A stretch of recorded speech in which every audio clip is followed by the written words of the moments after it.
very special edition of Life in Surround. Today I'm going to be answering a couple of recent questions from viewers.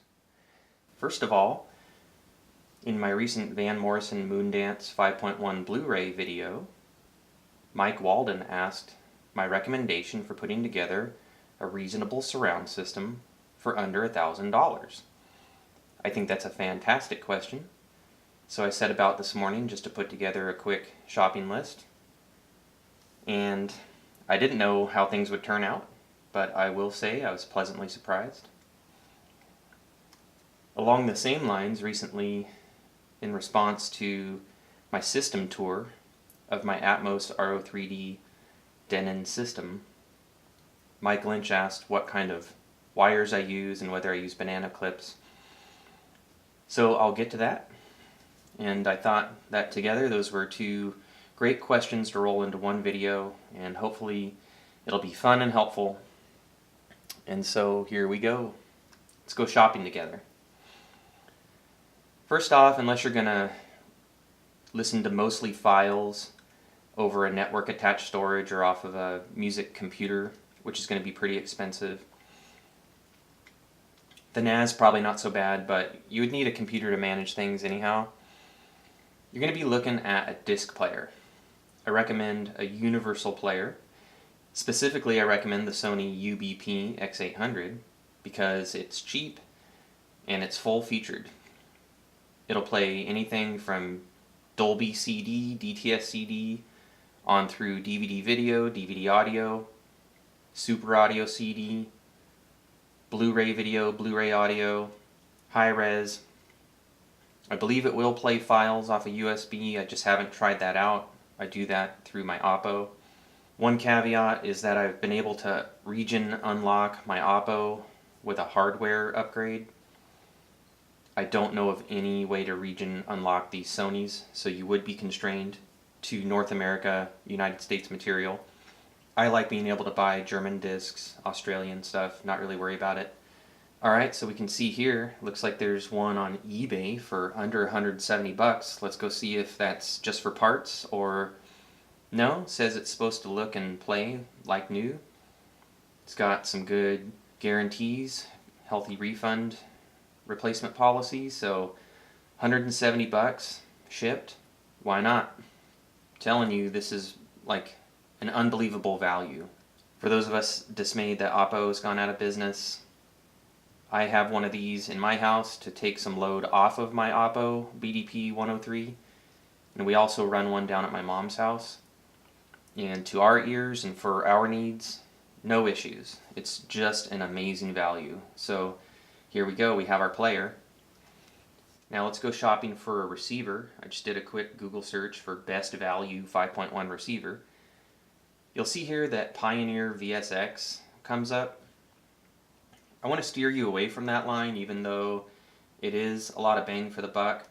They ran into some main circuit board issues, resulting in this UE22 error. And for a while, Pioneer was working with customers to replace the circuit board in question. And I've heard that they don't now. The support has diminished. So the repair ends up being like about as much as just buying one of these things in the first place. But I'm going to steer you away from that. I was happy with a pretty low-grade Denon, just home theater system in a box from Best Buy years and years ago. It didn't play anything beyond DTS though. You know, I was happy for a while but needed to upgrade, but I have been happy with the Denon. I currently have a higher grade Denon now, Atmos RO3D version. So when I saw this at a reasonable price, the AVR S640H, if I was in the situation of wanting to stand up a 5.1 system, I would totally jump on this. This one's going for $224, and brand new you could get one for $300. So lots of flexibility there.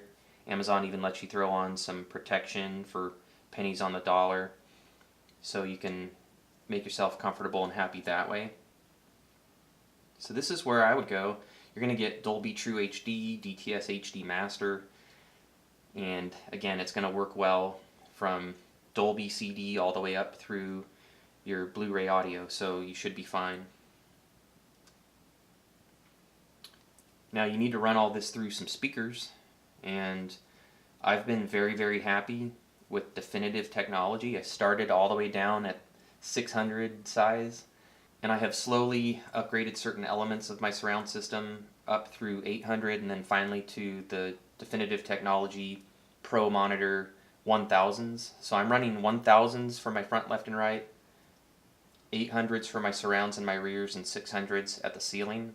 I actually have a Polk center, but that's a little bit beside the point. I found it really cheap in a warehouse, and it's got 4 huge woofers, and I would be just fine with the Pro Center 800 or 1000. So we see here someone's selling a set of these for $500. Center, your front, left, and right, your surround, left, and right, and your subwoofer, $500. That's a pretty good value. You could also spend a lot more time and just piece these things out. Just look for them in onesies and twosies, and I bet you could get that price down a little bit, but with the sub included, this is actually pretty good value. And if you just want it to be convenient to deal with one seller for any kind of a rebate or refund or return issue, here you go. We're talking about a decent but budget 5.1 system. This is the way I would go right here. Now you need to run all of this through some wire.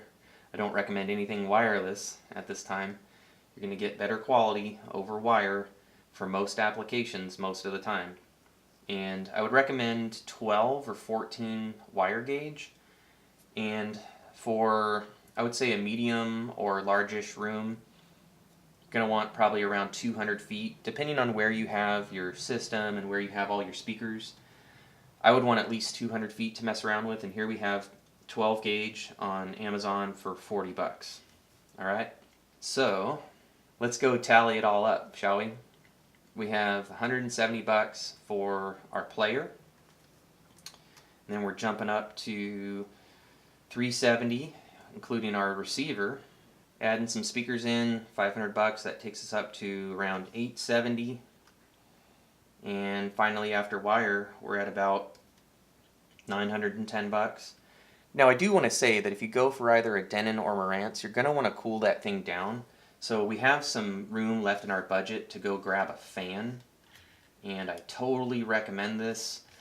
When I turn my fan off, my Denon tends to run well over 100 degrees. I set my fan to cool it and cap it at around 90 degrees. And so you're going to want to pick up a fan. If your receiver runs hot, it's going to help preserve the life of your equipment. I chose the AC Infinity Aircom T8. I have a top firing one because my Denon is out in the open, and we have a rear exhaust version down at my mom's because her receiver is in a cabinet. Either way, these things run you about $110, so there's room in our budget for this. I also want to say, you see here that I found one of my Polk Audio 12-inch subwoofers for around $160. I have a match set. I found my other one for around $130. New, these things are $500-600. You don't need to throw a whole lot of money at bass. As long as these things work, I'm gonna tuck them out of the way anyway. Mine are a little banged up. I got them on a warehouse deal, Amazon warehouse deal. They still give you time to verify that it works, 30 days, 60 days, whatever.